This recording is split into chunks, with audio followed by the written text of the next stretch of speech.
తీసుకొని మీరందరూ కూడా విచ్చేసినందుకు మా ఆడపడుచులకి సోదరిమణులకు కూడా ప్రత్యేకమైనటువంటి అభినందనలు ఈ సందర్భంగా తెలియజేసుకుంటున్నాను. ఈ రోజు జరుగుతున్నటువంటి కార్యక్రమం మన రాష్ట్ర ముఖ్యమంత్రి వర్యులు చంద్రబాబు నాయుడు గారు ఆయన తాలూకా తపన మీ అందరికీ కూడా తెలుసు. ఆయన లేచిన దగ్గర నుంచి రాత్రి వరకు కూడా ఒకే ఒక్క ధ్యేయంతో రాష్ట్రం బాగుపడాలి, రాష్ట్రం అభివృద్ధి చెందాలి, రాష్ట్రం అభివృద్ధి చెందిన తర్వాత మన రాష్ట్రంలో ఉన్నటువంటి ప్రతి ఒక్కరికి కూడా ఆ ఫలాలు దక్కాలని అనుక్షణం కూడా పనిచేసినటువంటి వ్యక్తి. ముఖ్యమంత్రి అయినప్పటి నుంచి ఒక ఉద్యమం లాగా కార్యక్రమాలు యజ్ఞంతో ముందుకు నడిపిస్తున్నారు. అందులో అతి ముఖ్యమైనటువంటి కార్యక్రమం స్వర్ణ ఆంధ్రప్రదేశ్, స్వచ్ఛ ఆంధ్రప్రదేశ్ కార్యక్రమం. మీ అందరికీ కూడా తెలుసు, మనం శరీరం ఎంత పరిశుభ్రంగా ఉంచడానికి మనం అందరం కార్యక్రమాలు చేసుకుంటాము, ఇల్లు పరిశుభ్రంగా ఉంచడానికి ఏ రకంగా కార్యక్రమాలు చేస్తామో, మన శరీరం మన ఇల్లు ఏ రకంగా మన ప్రాతినిధ్యం వహిస్తామో ప్రకృతి మీద పరిసరాల మీద అదే రకమైనటువంటి ప్రాతినిధ్యం వహించాలి. ఈ రోజు అనేక రకాలైన జబ్బులు మనం చూస్తున్నాం. క్యాన్సర్ వ్యాధి కూడా ఏ సంబంధం లేకపోయినా వాళ్ళందరికీ కూడా ఎటువంటి చెడు అలవాట్లు లేకపోయినా క్యాన్సర్ వ్యాధి వస్తుంది. ఎందుకని చాలా పరిశోధనలు చేస్తే ఈ ప్లాస్టిక్ వల్ల, అపరిశుభ్రత వల్ల, లేకపోతే తినే తిండిలో అపరిశుభ్రత ఉండడం వల్ల దానికి కారణాలుగా తేలుతున్నాయి. అటువంటిది మన ఆరోగ్యం కూడా కాపాడుకోకపోతే ఒక్కసారి హాస్పిటల్కి వెళ్తే ఎన్ని లక్షలు ఖర్చు అవుతుందో మీ అందరికీ కూడా తెలుసు. ఒక సంవత్సరం పాటు మనం ఆదాయం ఎంతైతే మనం ఆదా చేసుకుంటున్నామో అదంతా కూడా ఒక్కసారి హాస్పిటల్ బారిన పడితే ఆ మొత్తం ఆదాయం కానీ మనం దాచుకున్నటువంటి డబ్బులన్నీ కూడా దానికే వెళ్ళిపోతున్నాయి. అదే రకంగా మీరు ఇప్పుడు నుంచి కార్యక్రమం మొదలైన నుంచి చూస్తున్నాను, ఆడపడుచులు కానీ ఉన్నవాళ్ళు కానీ ఒకటే ఊపుడు, అందరూ కూడా అలా ఊపుకుంటూనే ఉంటున్నారు. మార్చి నెలలో ఉన్నాం మనం. వేడి ఏ రకంగా ఉందో మీరు అందరూ కూడా చూశారు. గతంలో ఈ రకంగా ఉండేది కాదు. వేసవి అని అంటే ఎప్పుడో మే నెలలోనో జూన్ నెలలో చూసేవాళ్ళం. కానీ ఈరోజు ఫిబ్రవరి నుంచే మనకి వేసవి కాలం 40 సెంటీగ్రేడ్లు ఇప్పుడే దాటిపోతుందనంటే ప్రకృతిలో కూడా ఎంత మార్పు వచ్చిందో మీరు అందరూ కూడా గమనించాలి. వాతావరణం కూడా మారిపోయింది. ఎప్పుడు వర్షాలు పడుతున్నాయి, ఎప్పుడు ఎండగా ఉంటుంది, చలి ఎప్పుడు ఉంటుంది, పొగమంచు ఎప్పుడు కురుస్తుందో ఏ ఒక్కరు కూడా చెప్పుకోలేనటువంటి పరిస్థితి. అది కూడా ఎందుకనంటే ప్రకృతి మీద శ్రద్ధ వహించలేకపోవడం వల్ల వాతావరణంలో కూడా మార్పులు వచ్చాయి. ఇవన్నీ కూడా మళ్ళీ చక్కబెట్టుకోవాలనంటే పరిశుభ్రంగా మన పరిసరాలు, మన ప్రకృతి ఉంచుకోవాలి. ప్రకృతికి ఈ రోజు అత్యధికంగా నాశనం చేస్తున్నటువంటి వస్తువు ప్లాస్టిక్ ని మనం పూర్తిగా అరికట్టలేం. ప్రతి ఒక్క వాడకంలో కూడా ఏదో ఒక రకంగా మీరు ఇంటికెళ్ళి ఒక్కసారి లెక్క పెట్టండి, 100 వస్తువులు మీకు అందరికీ కూడా ప్లాస్టిక్ ఉంటాయి. అన్ని పడేయమనంటే మనం పడేయలేం, ఎందుకంటే మన వాడకంలో అది కూడా ఒక రకమైనటువంటి భాగం. కానీ దాన్ని రీసైకిల్ చేసుకోవాలి, మళ్ళీ ఉపయోగించేటటువంటి కార్యక్రమం చేసుకోవాలి. మనం తాగే బాటిల్ దగ్గర నుంచి, మనం వాడే కవర్ల దగ్గర నుంచి అవన్నీ కూడా ఏదో ఒక రకంగా రీసైకిల్ చేసుకుంటే మనం పరిశుభ్రతగా ఉంచుకోగలం, ప్రకృతిని కాపాడుకోగలం, అలాగే మనకున్న ఆదాయాన్ని కూడా మనం పెంచుకోగలం. అందుకనే చంద్రబాబు నాయుడు గారు పరిశుభ్రతని, స్వచ్ఛత మీద మరొకసారి ప్రజల తాలూకా భాగస్వామ్యం ఇందులో కల్పించాలని ప్రతి 3వ శనివారం ఒక కార్యక్రమం కింద చేశారు. మన జిల్లాలో జనవరి నెలలో టెక్కల్లో చేశాం, ఫిబ్రవరిలో నర్సనపేటలో చేశాం, జనవరిలో నర్సనపేటలో, ఫిబ్రవరిలో టెక్కల్లో చేశాం. 3వ కార్యక్రమం ఎక్కడ పెట్టాలనంటే అతి శరవేగంగా మన జిల్లాలో అభివృద్ధి చెందుతున్నటువంటి పట్టణం పలాసలో పెట్టాలి. పలాసలో ప్రజలకు కూడా ఈ కార్యక్రమంలో భాగస్వాములు చేయాలని ఈ రోజు ప్రతిష్టాత్మకంగా ఒక కేంద్ర మంత్రిగా, రాష్ట్ర మంత్రిగా పెద్ద పెద్ద అధికారులు అందరిలో కూడా అవగాహన వచ్చింది. ఆయన కూడా లీడ్ తీసుకుంటున్నారు. ఒక రకంగా ఫిజికల్లీ ఛాలెంజ్డ్ అయినా సరే మంచి ఉద్దేశంతో కష్టపడుతూ ప్రతిరోజు మార్నింగ్ వాకులు చేసుకుంటూ అన్ని కూడా చేస్తున్నారు. అలాగే ప్రతి అధికారి కూడా చెప్తున్నాం, మీ అందరికీ కూడా మేము అభినందించడానికి మేము సిద్ధంగా ఉన్నాం. వ్యక్తిగతంగా రామ్మోహన్ నాయుడికి ఏం పని లేదు, అచ్చెన్నాయుడు గారికి ఏం పని లేదు, శిరీష్ అక్క గారికి ఏం పని లేదు. మేము ఏం పనులు చెప్పినా మా పనులు ప్రజల పనులే. మీరు అభినందనలు పొందాలంటే ప్రజలు చెప్పిన పనులు మీరు చేయాలని మరొకసారి ప్రతి ఒక్క అధికారికి తెలియజేస్తున్నాం. చేయాల్సినటువంటి బాధ్యత ప్రతి ఒక్కరి మీద ఉంది. 5 సంవత్సరాలు చాలా నష్టపోయాం. మీరు బాగున్నా, మీ ఇంటి వరకు బాగున్నా, రాష్ట్రం బాగోలేకపోతే అది ఈ రోజు కాకపోయినా పాములాగా రేపైనా మళ్ళీ మీకు కాటేస్తుంది. కాబట్టి ఆ బాధ్యత అందరం కూడా తీసుకోవాలి. మన ఇల్లు మీద, మన కుటుంబం మీద, పిల్లల మీద ఏ బాధ్యత మనం తీసుకుంటామో రాష్ట్రం పట్ల కూడా అదే బాధ్యత తీసుకొని ముందుకు నడవాలి. పలాస దానికి ఎప్పుడు కూడా సహకరించాలని మరొకసారి సందర్భంగా తెలియజేస్తూ, పలాస ప్రజలకి ఎల్లప్పుడూ కూడా మేము రుణపడి ఉంటాం మాట మీరు మర్చిపోవద్దు, మేము కూడా మర్చిపోమని తెలియజేసుకుంటున్నాం. ఎన్ని కష్టాలు వచ్చినా ఎర్రన్నాయుడు గారి దగ్గర నుంచి మా కుటుంబాన్ని మీరు అందరూ కూడా అభిమానించారు. కష్టాల్లో కూడా మీ సొంత బిడ్డల్లా మా చూసుకున్నారు. ఎన్నో సందర్భాల్లో మేము కూడా చూసాం. ఎలాంటి పరిస్థితులు ఉన్నా సరే నేను గాని ఈ ప్రజలందరికీ కూడా ఈ సభాముఖంగా తెలియజేస్తున్నాం. ప్రధానమంత్రి గారు కూడా పలు సందర్భాల్లో నరేంద్ర మోదీ గారికి చూశారు, చీపురు పట్టుకొని మరి రోడ్లు తుడిచారు, ఎన్నో కార్యక్రమాల్లో పరిశుభ్రత గురించి మాట్లాడారు. చంద్రబాబు నాయుడు గారు అయితే 90ల నుంచి కూడా పరిశుభ్రత మీద ఎంతో అవగాహన కల్పిస్తూ మహిళలకి కానీ కుటుంబాలకు ముందుకు నడిపించారు.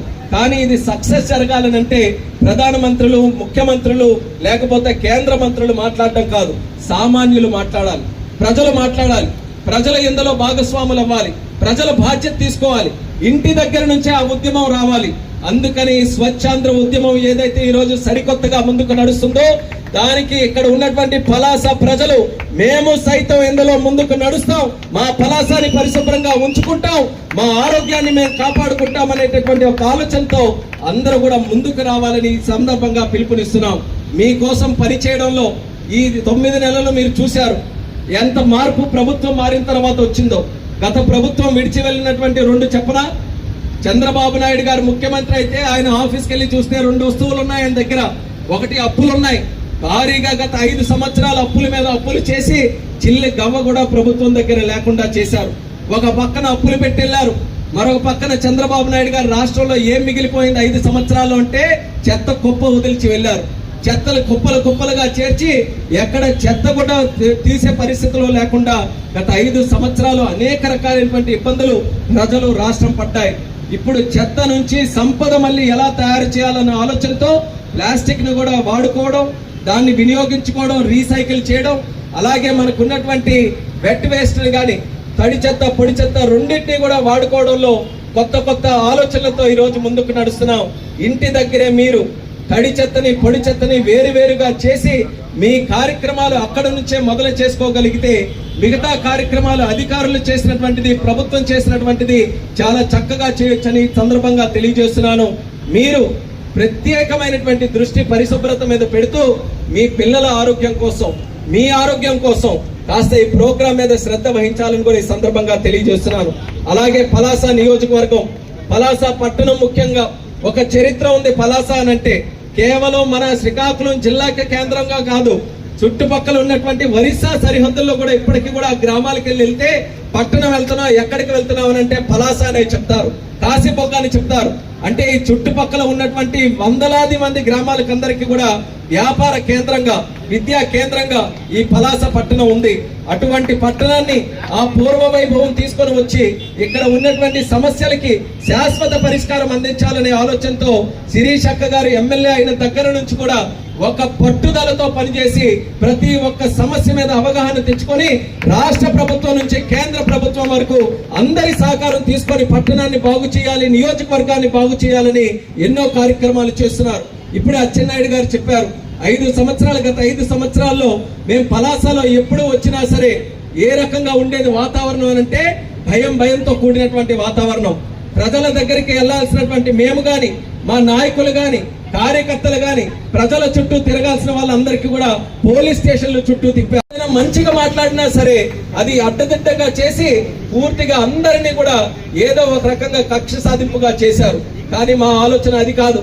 ఈ రోజు మీ అందరి అభిమానంతో, మీ అందరి ఆశీర్వాదంతో ఒక చిన్న వయసులోనే కేంద్ర మంత్రిగా ఈ రోజు ఒక అవకాశం వచ్చిందనంటే అది సద్వినియోగం చేసుకొని అది తిరిగి ప్రజలు మేలు కోసం, ప్రజలు శభాష్ అనే విధంగా పనిచేయాలనే ఆలోచనతో చేస్తున్నాం. అందుకని పలాసకి పట్టి పీడిస్తున్నటువంటి రైల్వే ఫ్లైఓవర్ తాలూకా సమస్య ఎన్నో సందర్భాల్లో దాని గురించి మాట్లాడాం. కానీ రాష్ట్ర ప్రభుత్వం దగ్గర సరైన డబ్బులు లేవు ఖర్చు పెట్టడానికి. అందుకే వచ్చిన తర్వాత అచ్చెన్నాయుడు గారు అలాగే శిరీష్ అక్క గారు అందరం కూడా మాట్లాడుకొని ఇది ఎట్టి పరిస్థితుల్లో మనం పూర్తి చేయాలి, పలాస ప్రజలకి ఇది ఖచ్చితంగా మనం తీర్చిదిద్దాలని కేంద్ర మంత్రి గారి దగ్గర కూర్చొని ఆయనతో మాట్లాడి చిల్లు గవ్వ కూడా మా దగ్గర లేదు ఖర్చు పెట్టడానికి, రూపాయి కేంద్ర ప్రభుత్వం రైల్వే డిపార్ట్మెంట్ ఇవ్వాలనంటే రీఎస్టిమేషన్ వేసి మళ్ళీ 48 కోట్లకి దానికి శాంక్షన్ చేశారు. ఏ విషయం కూడా వదిలిపెట్టకుండా వీలైనంత త్వరగా రైల్వే బ్రిడ్జిని కూడా పూర్తి చేస్తామని తెలియజేస్తున్నాను. అలాగే పూండి తాలూకా రోడ్డు డోలా అనంటే మన నర్సనపేట దగ్గర మొదలవుతుంది. అది కూడా చాలా పెద్ద రోడ్డు, అది మనకి మత్స్యకార గ్రామాలకి సంబంధించిన రోడ్డు. అది కూడా డెవలప్ చేయాలని ఎంతో కాలం నుంచి ఉంది.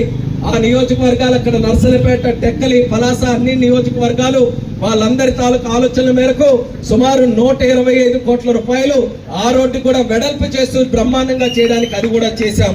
అలాగే ఇక్కడ పలాసలో నా చిరకాల కోరిక కేంద్రీయ విద్యాలయం ఒకటి పెట్టాలని, దానికి కావాల్సినటువంటి భూమి కూడా శిరీష్ అక్క గారు ప్రత్యేక శ్రద్ధ తీసుకొని ఆ భూమిని కూడా కేటాయించడంలో ముందుకు వచ్చారు.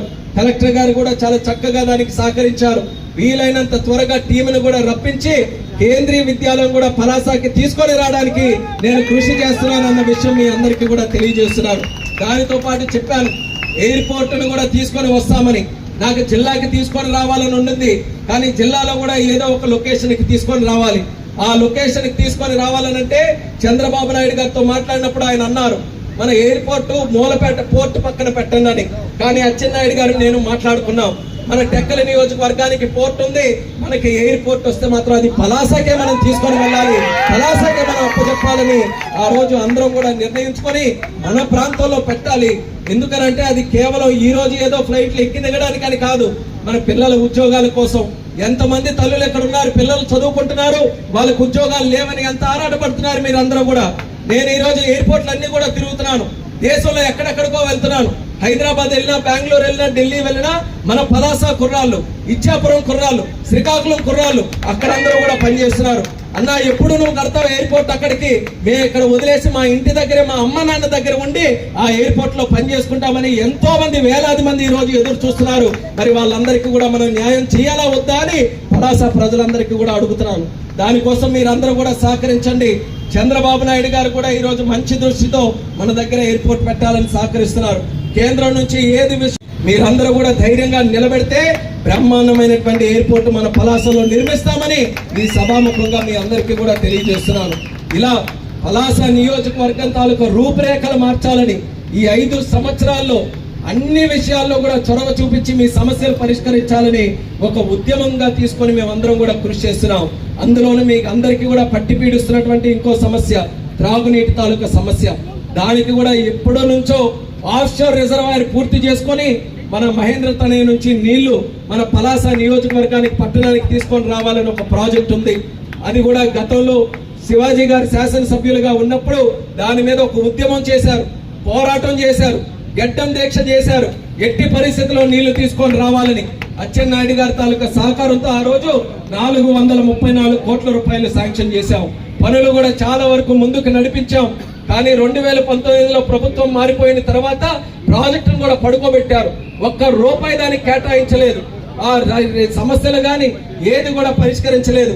కానీ మళ్ళీ మన ప్రభుత్వం వస్తే శిరీష్ అక్క గారు, ఆవిడికి నీళ్లు లేకపోతే ఎంత ఆరాట పడతారో అదే రకంగా మీ అందరి సమస్య ఆవిడ తీసుకొని అసెంబ్లీకి వెళ్ళిన, ముఖ్యమంత్రి గారు కలిసిన, నాకు కలిసిన, ఎప్పుడు ఆవిడ ఫస్ట్ అడిగేది పలాస నీటి తాలూకా సమస్య.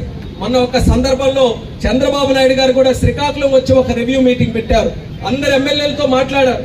ఏంటమ్మా మీ అందరికీ కూడా సమస్య ఒకసారి చెప్పండి అని అంటే పలాస నుంచి మాట్లాడుతూ మా పట్టణ ప్రజలకి వేసవి కాలం వస్తే నీళ్లు తాలూకా సమస్య మేము ఎంత ప్రయత్నం చేసి ఎన్ని వెహికల్స్ పెట్టినా ఏ రకంగా దాని మీద చేసినా ఎక్కడో ఒక దగ్గర చేయలేకపోతున్నాం. మాకు శాశ్వతంగా పరిష్కరించాలని, ఆ శాశ్వతంగా చేయాలనంటే ఆఫ్షోర్ రిజర్వాయర్ జరగాలి. కానీ 5 సంవత్సరాలు వాళ్ళు ఏ పని చేయలేదు.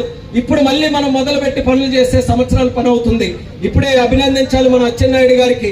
ఆయన ప్రత్యేక శ్రద్ధ తీసుకొని 90 కోట్ల రూపాయలు దానికి రిజర్వాయర్కి శాంక్షన్ చేసి మళ్ళీ దాని తాలూకు పనులు కూడా శరవేగంగా చేయడానికి, ఒక పక్కన రూళ్లు అడ్డొచ్చినా సరే రూళ్లను కూడా దాటుకొని రాష్ట్రంలో ఎవరైనా పనులు చేయించగలరంటే ఒకే ఒక్క మంత్రి, అది మన అచ్చెన్నాయుడు గారు అనేది కూడా తెలుసుకోవాలి. ఆయన సహకారంతో ఈ రోజు పనులు ముందుకెళ్తున్నాయి. కానీ వేసవి మాత్రం పనుల కోసం ఆగదు కదా.